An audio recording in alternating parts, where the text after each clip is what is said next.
Hey everybody, how's it going? It's Coach Anthony coming to you again. As with everything new that you try to do, there's always going to be some kind of technical difficulties.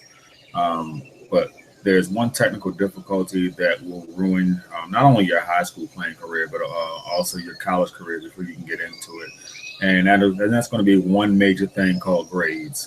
Um, there's a debate, of course, in the NCAA. As to whether student athletes are technically student athletes anymore. Let's just say before you even get to that point, being in high school, you're still a student athlete. So that being said, we need to make sure that we are accurately checking these grades, not only making sure that you are your NCAA eligibility is straightened out with your 10 core classes within the first 3 years, and your 16 throughout, along with your proper GPA and your SAT or ACT. You need to make sure those grades are really, really reflective of what you're doing. It makes no sense to walk around with a 3.4 GPA and then you go to college and you have no idea what you're doing. Let me tell you why you have no idea what you're doing. You have no idea what you're doing because somewhere along the line, somebody's just throwing those grades together, and it happens a lot, and it's a disservice um, to the student athletes. Parents, not this is not saying all parents, but please make sure you're checking these grades. If you know that your kid is not doing A work in a particular class, but they come home with an A when you know it's only C plus work, then you need to question that. It's going to be one of those things that you don't want to come back to haunt you in the end. Yes, you want to see them succeed, and I want to see them succeed as well. But is it a at all cost type of thing? Sort of like win at all costs. Is it that type of way? And it shouldn't be. Here's what's going to happen. Um, what we've seen over the years, and it happens in either sport.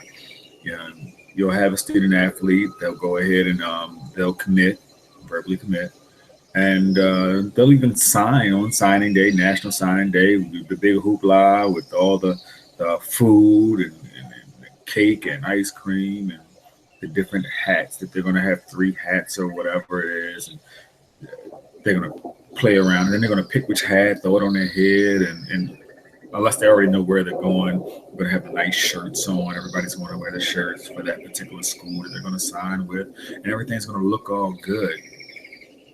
There's one problem that happens when the final grades come out. They didn't make the grade, and then they can't go to the school that they chose to go to. That the school that was recruiting them figured that they would get the job done, and they didn't get it done in the classroom. So you can verbal, you can sign, but if you don't make the grades in the classroom, you will not be there. It's as simple as that. So some JUCO, whether it be a powerhouse JUCO or wherever you're going to go, they are going to be happy to see you because originally they knew they had no shot, they didn't have a shot in hell of getting you on their campus, but now they do because they know that they can now. You need them to get to the next level now, and they have you for those 2 years, and you're going to be able to help their program be successful academics together. So it's kind of a win-win, and depending on how you want to look at it, the JUCO is getting a kid that they probably didn't have a shot to get in the first place because you were going to go to a 4-year, good 4-year school, but you couldn't make the grades. So the JUCO will go ahead and pick you up, and they'll assist you with getting your grades together, and they're going to be happy to have you because you're going to boost their program as well, and they're going to give you an opportunity to help you get to the next level as well. But that being said, it makes no sense to screw yourself over grades. But at the end of the day, if you screw yourself over grades, JUCO happy to have you there, and they'll welcome you with open arms.